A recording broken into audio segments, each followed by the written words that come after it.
membership ever since, when he was chapter 12 chair. He was again just provided guidance, and over the years I just continue to talk to Kenny, and just it's nice that he supports local or chapter 10 that goes to their AGMs. It's nice to see him there, and a wealth of knowledge. And so I just wanted to recognize you as a local 5 Life member. Appreciate it.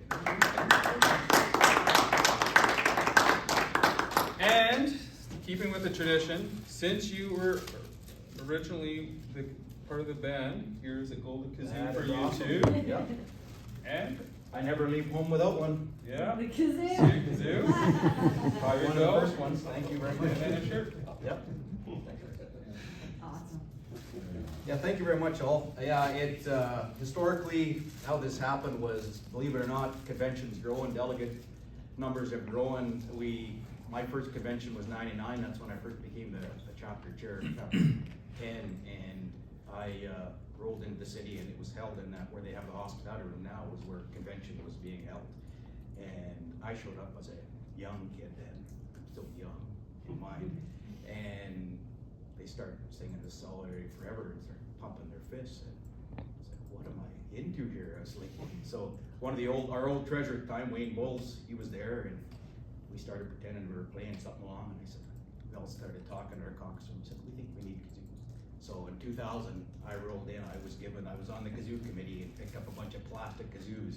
So actually this convention was 25-year anniversary of the local 5 kazoo band, and then up the ante by brother Mike by suggesting that the local 5 kazoo band join him at the front of the stage, probably 2001, 2002, and there was born. And hard to believe that such a little bit of a funny act could actually bring people together, and it pretty much was an example of it when Mike retired in 2023, when one of the other locals, not even close to Local 5, made a motion that he comes back and sings Solidarity Forever and O Canada, and that we keep the kazoo band going and give him a plaque with a kazoo on it. So that's the history. And and Mike and I, we've been bouncing back and forth. Our careers were very similar, parallel lives. I first met him in '87 when I was on the jam crew out of the Grand Prairie Forest.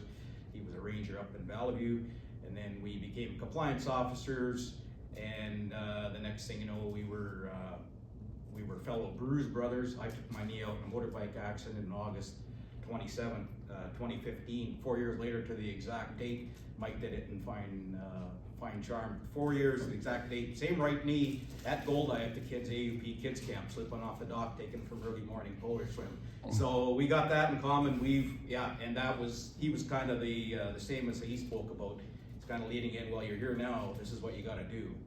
Okay, Mike. So I kind of followed his lead, and we tag team negotiations. I stepped up for him when he went off to become the PE, stepped up in negotiations. And then I still recall the day when we had, like he said, just transferred over to become EPOs and go to local 12. And Mike was thinking, we were always encouraging him because his wealth of knowledge and his wisdom, as you can experience it today, we're like, you need to be a VP. He's like, no, it's not the time, it's not the time. So as we're coming into convention of 2013, he says, I think I'm gonna run. Text me. I looked at it, I said, I never run anywhere unless I'm mad or scared. Why would you run? He said, no, for VP. He says, step up to the mic and nominate me. The rest is history. 10 years of solid service from Mike. Couldn't be happier that he's a brother, and I'm very honored to have been part of this crew, and I will forever be part of this crew, Local 5. So thanks for having me. Thank you.